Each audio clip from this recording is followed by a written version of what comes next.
Pemberdayaan cahaya spiritual. Mendengar tiga kata itu, jejak kegembiraan muncul tak terkendali di hati Mo Chen.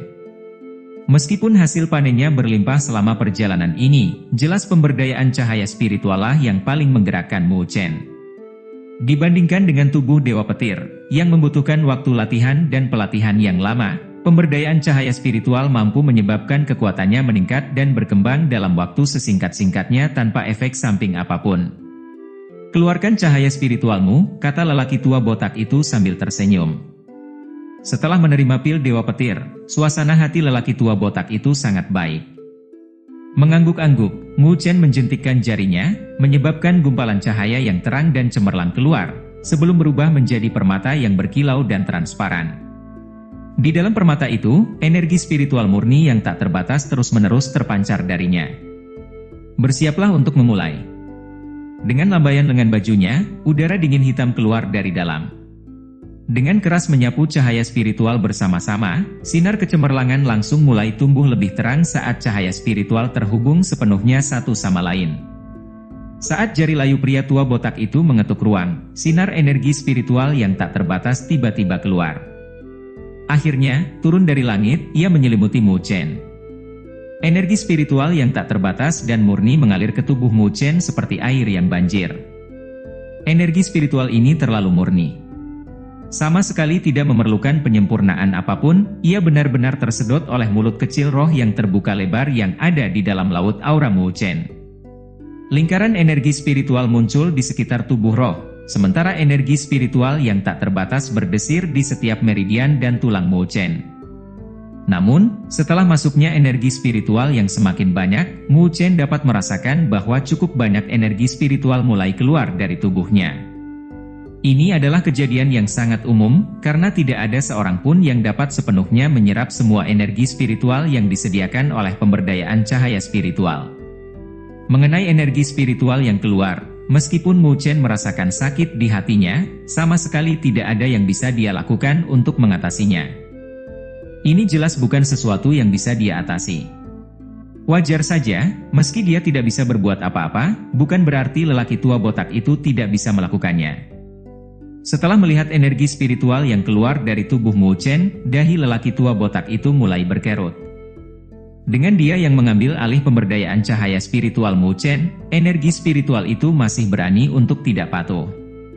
Jika dia bisa membiarkan Mo Chen menikmati hanya setengah dari pemberdayaan cahaya spiritual, itu benar-benar akan membuatnya kehilangan muka. "Kalian semua, kembalilah untukku." Sambil menunjuk jarinya, aliran air hitam dingin langsung melesat ke arah tubuh Mo Chen. Pada saat berikutnya, lapisan hitam es meluas, membungkus Mo Chen di dalamnya. Saat Mo Chen terbungkus lapisan es, energi spiritual yang berusaha melarikan diri dipaksa kembali ke tubuh Mo Chen. Inilah manfaat memiliki orang-orang yang lebih kuat untuk mendukung seseorang selama pemberdayaan cahaya spiritual. Dengan kekuatan kuat pria tua botak itu, dia dapat dengan mudah menggunakan metode paling sempurna untuk membantu Mo Chen menyelesaikan pemberdayaan cahaya spiritualnya. Karena energi spiritual dipaksa kembali ke tubuhnya, Mo Chen bisa merasakannya sekali lagi, menyebabkan dia tanpa sadar menghela nafas kagum. Benar-benar layak disebut Beiming Longkun. Dia sebenarnya mampu memaksa energi spiritual kembali ke tubuh Mo Chen tanpa melukainya atau kehilangan energi spiritual apapun. Dengan pria tua botak yang mendukung pemberdayaan cahaya spiritualnya, Mo Chen mampu melepaskan semua kewaspadaannya. Mulai fokus, Mo Chen mengaktifkan rohnya, dan sepenuhnya menyerap semua energi spiritual yang mengalir tanpa henti. Saat lelaki tua botak itu duduk di udara, matanya menatap tajam ke arah Mo Chen yang sedang menjalani pemberdayaan cahaya spiritual. Selanjutnya, mari kita tunggu dengan tenang hingga pemberdayaan cahaya spiritual ini berakhir. Lelaki tua botak itu melakukan peregangan dengan malas. Sepertinya untuk saat ini, dia harus menjaga area ini sejenak. Waktu berlalu dengan tenang dan tanpa disadari, 1 bulan penuh telah berlalu. Dalam sebulan ini, tubuh Mo Chen sepertinya sudah tertidur lelap, tanpa ada gerakan sedikit pun. Bahkan nafasnya telah melemah, mirip dengan orang yang sekarat. Namun, meski napasnya semakin melemah, siapapun bisa merasakan fluktuasi energi spiritual yang memancar dari dalam tubuh Mo Chen semakin kuat dan sombong, hari demi hari.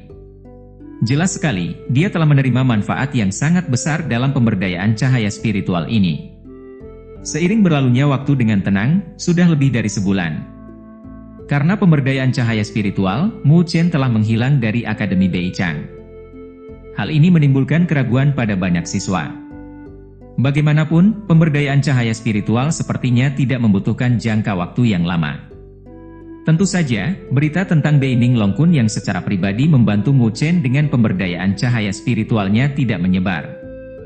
Oleh karena itu, hal ini memberikan alasan bagi banyak siswa biasa untuk merasa iri. Dalam periode waktu ini, guncangan yang disebabkan oleh perang berburu perlahan-lahan mereda. Fluktuasi intens yang awalnya disebabkan oleh perubahan peringkat surgawi juga mulai mereda. Saat berbagai kuda hitam menampakkan diri, tempat di peringkat surgawi juga berubah. Orang yang ingin menyebabkan perubahan besar pada peringkat surgawi mungkin harus menunggu perang perburuan berikutnya dimulai. Namun, pada saat itu, mungkin ada kelompok kuda hitam lain yang akan muncul.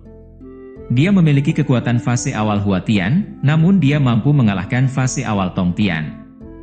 Dari pandangan banyak orang, ini hanyalah suatu hal yang tidak dapat dibayangkan. Ketika Akademi Beichang mulai berangsur-angsur menjadi damai, beberapa masalah lain menyebabkan gelombang kembali terjadi di dalam Akademi Spiritual. Kegilaan yang disebabkan oleh perang perburuan telah berlangsung selama kurang lebih 1 bulan di Akademi Beichang, sebelum akhirnya mulai mereda. Saat peringkat surgawi menuju stabilitas, seluruh Akademi Beichang kembali menuju kedamaian seperti biasanya. Dalam kedamaian ini, ada beberapa hal yang pengumumannya menarik minat masyarakat untuk berdiskusi. Salah satunya adalah Shen Changsheng dan Li Xuantong telah berkolaborasi dan membentuk tim, dan mengambil tugas untuk memburu Molongzi dari aula misi. Semua orang sudah mengetahui bahwa ada banyak sekali akademi spiritual di dunia 1000 besar. Meskipun nama-nama dari 5 akademi besar memiliki reputasi paling besar, bukan berarti tidak ada akademi spiritual lain yang kekuatannya setara dengan 5 akademi besar. Ada beberapa akademi spiritual yang sama kuatnya yang kekuatannya tidak lebih lemah dari 5 akademi besar. Namun, reputasi dan ketenaran mereka agak lemah. Oleh karena itu, ketika orang sering berbicara tentang akademi spiritual, 5 akademi besarlah yang paling mudah diingat oleh orang-orang. Karena hal ini, tidak diragukan lagi hal itu telah merangsang akademi-akademi kuat yang memiliki kualifikasi untuk menantang 5 akademi besar, namun hanya kurang dalam ketenaran dan prestise. Tentu saja, ketenaran dan reputasi semacam ini harus bergantung pada nama 5 akademi besar. Oleh karena itu, hal ini mengarah pada terciptanya apa yang disebut pertukaran akademi. Sederhananya, setelah jangka waktu tertentu, akan ada beberapa akademi kuat yang akan membawa timnya menuju 5 akademi besar dan menggunakannya sebagai alasan untuk meminta siswa membandingkan kemampuan. Meskipun 5 akademi besar sudah jelas tentang apa yang disebut pertukaran ini, mereka tidak punya cara untuk menolaknya. Bagaimanapun juga, alasan-alasan penentangan mereka benar-benar terdengar tinggi dan bermartabat. Menjadi 5 akademi besar, prestise dan reputasi mereka dipertaruhkan. Oleh karena itu, mereka tidak punya alasan untuk menolak. Demikian pula, setelah lebih dari sebulan sejak berakhirnya perang perburuan, Akademi Beichang menyambut baik pertukaran akademi. Hal ini tidak dapat disangkal menyebabkan Akademi Beichang yang damai menjadi gelisah dan terganggu sekali lagi. Cukup banyak siswa berprestasi mulai menyingsingkan lengan baju mereka untuk beraksi dan bersiap untuk mengungkapkan kemampuan mereka di pertukaran akademi ini. Mereka ingin orang-orang itu mengerti bahwa kualitas Akademi Beichang bukanlah sesuatu yang bisa dibandingkan dengan akademi spiritual manapun. Menjadi salah satu dari 5 akademi besar, mereka tentu saja memiliki kesombongannya sendiri. Mungkin, mereka adalah orang-orang biasa di Akademi Beichang. Namun, terlepas dari itu, mereka semua telah mengatasi semua kesulitan untuk bisa menjadi murid akademi ini. Dari sinilah mereka memunculkan kesombongan mereka. Oleh karena itu, pertukaran akademi ini adalah sesuatu yang telah dinanti-nantikan oleh banyak siswa Akademi Beichang. Tahun ini, akademi yang menjalani pertukaran dengan Akademi Beichang adalah Akademi Taiding. Itu adalah akademi spiritual yang kuat yang terletak di benua Taiding. Dikatakan bahwa ketenaran dan reputasi benua Taiding lebih rendah daripada benua Beichang. Namun, meremehkan akademi spiritual yang mengambil namanya dari benua tempat ia berada karena ketenaran dan reputasinya yang lebih rendah mungkin merupakan hal yang agak bodoh untuk dilakukan. Oleh karena itu, selama periode ini, semua siswa di Akademi Beichang akan memperhatikan masalah ini. Tingkat perhatiannya bahkan melebihi perang perburuan. Bagaimanapun, terlepas dari perubahan yang terjadi akibat perang perburuan, orang yang paling menonjol tetaplah orang dari Akademi Beichang. Namun, dalam pertukaran seperti itu, jika mereka kalah, itu akan menodai ketenaran dan reputasi Akademi Beichang. Terlepas dari satu kekalahan pun, semua wajah mereka akan berubah menjadi jelek. Hasilnya, pertukaran ini berjalan sesuai rencana. Lokasi pertemuan didirikan di alun-alun utara. Dapat dilihat bahwa Akademi Beichang menganggap pertukaran ini sangat penting. Bagaimanapun, ini menyangkut ketenaran dan reputasi akademi spiritual mereka. Bagi pendiri akademi spiritual, ketenaran dan reputasi adalah hal yang sangat penting. Jika Akademi Beichang tidak mampu mempertahankan tempat ini, hal itu akan berdampak negatif terhadap ketenaran dan reputasi Akademi Beichang mereka. Setelah peluncuran pertukaran ini, para siswa Akademi Beichang menjadi lebih serius. Hal ini disebabkan oleh sensasi yang mereka dapatkan dari para siswa Akademi Taiding yang datang.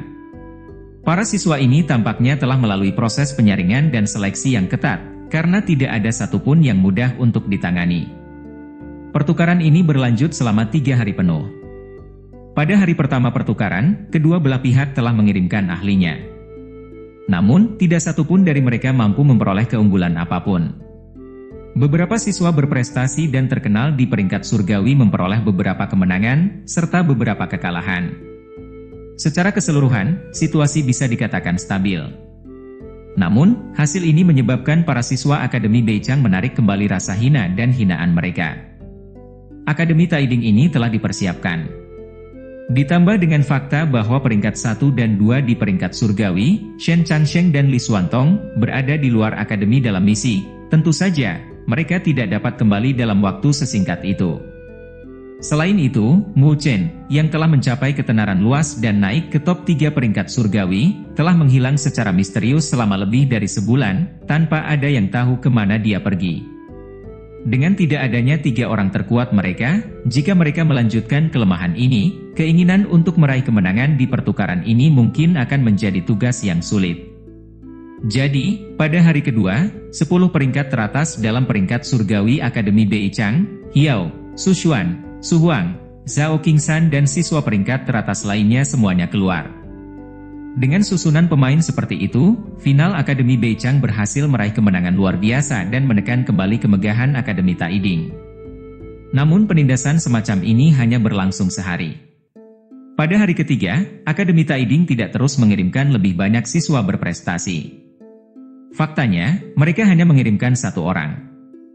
Namun, orang inilah yang memulai tantangannya dari peringkat ke-9 peringkat surgawi. Dalam kurun waktu sehari yang singkat, di bawah tatapan ngeri yang tak terhitung jumlahnya dari para siswa Akademi Beichang, dia secara berturut-turut telah mengalahkan Mu Fengyang, Su Huang, Zhao Qingsan, Su Xuan dan siswa berprestasi lainnya dari Akademi Beichang. Seluruh Akademi Beichang menjadi gempar karena hal itu. Lebih dari separuh 10 besar dalam peringkat surgawi yang mengambil tindakan dieliminasi oleh orang itu. Apalagi tindakan orang tersebut sangat kejam dan keji. Tampaknya semua siswa Akademi Beichang yang kalah darinya menderita luka serius. Cara kekerasan dan keji semacam ini telah menimbulkan kemarahan gabungan dari para siswa Akademi Beichang. Namun, mereka masih belum punya cara untuk mengatasi kekuatan orang itu. Oleh karena itu, mereka hanya bisa menaruh harapan terakhir mereka di pundak Hiao yang belum kalah. Namun, pada akhirnya, harapan semacam ini masih hancur tanpa ampun. Hiao mampu bersaing dengan lawannya, dan telah menggunakan semua cara dan metodenya. Namun karena salah langkah, dia tetap menyesal kalah. Oleh karena itu, 10 besar peringkat surgawi tampaknya telah sepenuhnya musnah. Suara-suara dari seluruh siswa Akademi Beichang langsung padam. Jelas, tidak ada yang mengira akan ada situasi seperti itu di pertemuan ini. Sebaliknya, suasana di sisi Akademi Taiding sangat bersemangat. Beberapa murid mereka sudah merasa jijik dan meremehkan ketika mereka melihat murid-murid dari Akademi Beichang. Dalam hati mereka, mereka benar-benar percaya bahwa Akademi Taiding mereka telah melampaui Akademi Beichang dalam hal kekuatan, dan sudah cukup untuk menggantikan akademi ini dari salah satu dari 5 akademi besar. Setelah pertarungan ini, setiap siswa dari Akademi Beichang mengetahui orang jahat yang tampaknya menyebabkan kehancuran total 10 besar dalam peringkat surgawi. Itu adalah seorang pemuda bernama Liu Sheng. Bakatnya sungguh menakjubkan. Terlebih lagi, yang membuat orang terkejut dan takjub adalah dia pernah dipilih oleh Akademi Beichang. Namun, siswa yang sebelumnya tersingkir ini telah muncul sekali lagi di Akademi Beichang. Ini adalah skenario yang tidak terduga. Dengan ironi yang mengejek, hal itu menyebabkan rasa sakit yang membara di hati semua siswa dari Akademi Beichang. Tidak heran mengapa orang ini begitu kejam ketika dia bergerak. Dia mengandalkan ini untuk membalas dendam pada fakta bahwa Akademi Beichang mereka tidak memiliki mata. Para siswa dari Akademi Beichang sangat marah. Evaluasi tersebut tidak dapat dianggap sepenuhnya adil, karena bergantung pada kekuatan dan keberuntungan. Meskipun Liu Sheng ini memiliki bakat yang mengejutkan, kekurangannya hanyalah sedikit keberuntungan. Omong-omong, tidak ada orang yang bisa disalahkan. Namun, dari keganasan yang ditunjukkan dalam serangannya, ia tampak memiliki keluhan yang berlebihan. Merasa marah, para siswa Akademi Beichang terus mencari siswa terbaik mereka yang belum bergerak. Namun, setelah itu, mereka menemukan bahwa selain trio Shen Changsheng, Li Xuantong dan Mo Chen yang hilang, sepertinya tidak ada siswa yang lebih kuat dari Hiao di Akademi Beichang. Hasil ini menyebabkan mereka semua menangis. Mungkinkah pertukaran ini akan berakhir dengan hasil yang menyedihkan? Jika itu terjadi, begitu Akademi Taiding pergi, mereka mungkin akan langsung mengumumkannya secara sembarangan. Pada saat itu, ketenaran dan reputasi Akademi Beichang mereka akan mengalami pukulan yang serius. Ini bahkan mungkin mempengaruhi prestise mereka, serta peringkat mereka dalam 5 akademi besar. Namun, harapan selalu muncul secara tidak sengaja. Saat semua siswa Akademi Beichang menangis, Su Xuan telah merekomendasikan seseorang yang telah mendapat persetujuan dari banyak orang. Orang itu tentu saja satu-satunya, selain Mo Chen dan 2 orang lainnya yang hilang, dalam 10 besar peringkat surgawi yang belum mengambil tindakan. Orang satu-satunya itu adalah Luo Li.